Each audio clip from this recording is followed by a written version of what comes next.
Ah, the tradition of the Hollywood movie premiere. Bright lights, a red carpet, Grauman's Chinese Theater in Hollywood, and limousines pulling up and the stars getting out. That's how they usually go. But every now and then, the studios decide to get a little weird. I need to see your license and I need to see some ID from you, miss. No.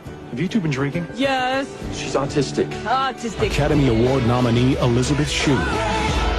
Molly. When the Don Knotts movie, The Incredible Mr. Limpet, came out, they decided to do a premiere underwater. This was held at Weeki Wachee Springs, where they normally do this underwater mermaid show.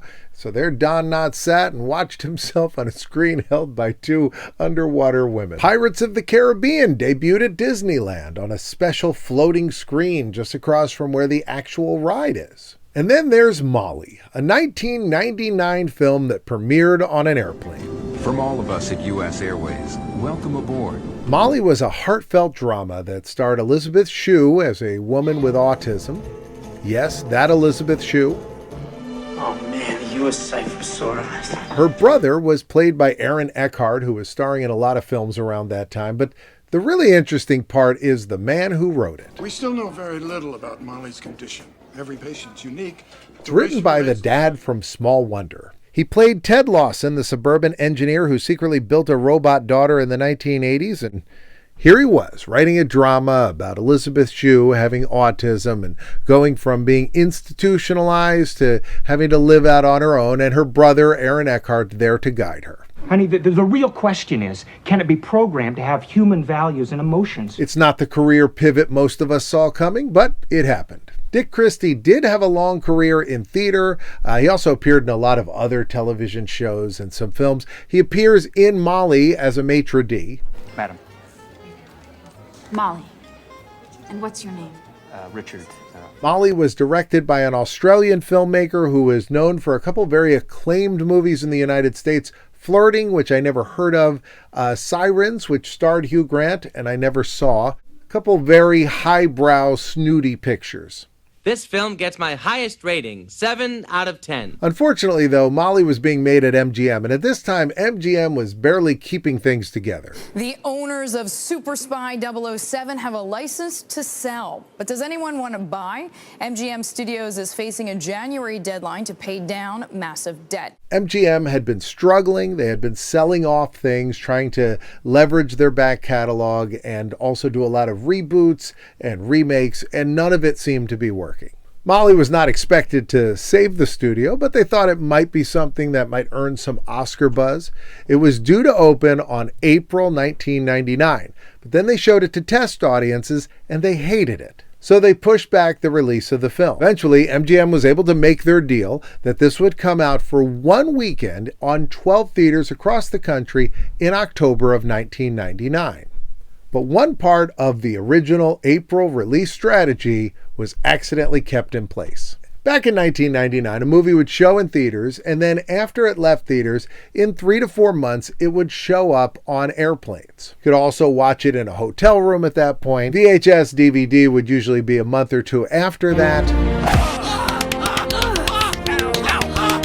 So MGM went ahead and contacted all the parties involved and made sure that everybody knew the new release date and bumped everything back, with one exception.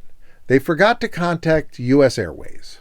They had already made a deal with US Airways that Molly would show on flights starting on September 1st. And that's how this movie ended up making history. On September 1st, 1999, on a flight leaving from Charlotte, North Carolina, heading off to Phoenix, Arizona, this 4-hour journey across the country became the premiere of this motion picture. And while most premieres get red carpets and limousines, this one got tray tables and bags of peanuts.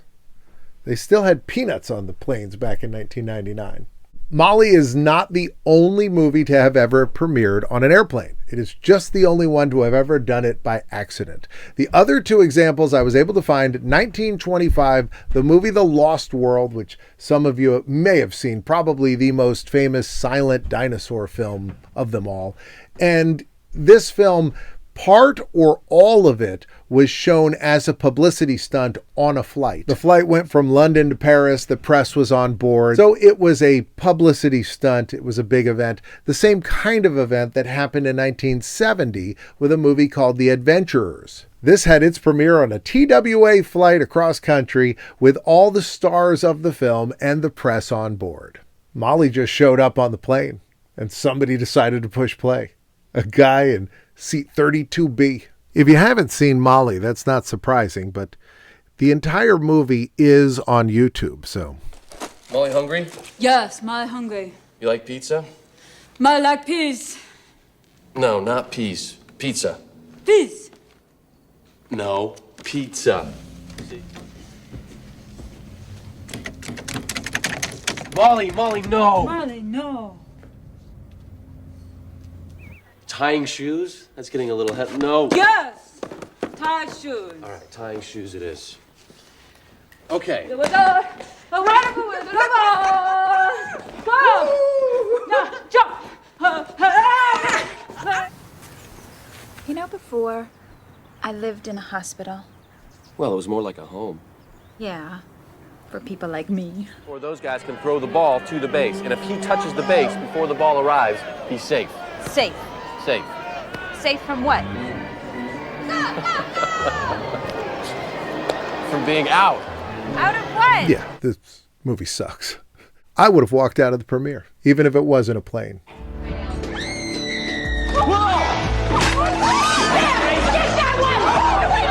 lobsters live in the tank. Why would you eat someone's pets? Buck, will you dance with me? Why not?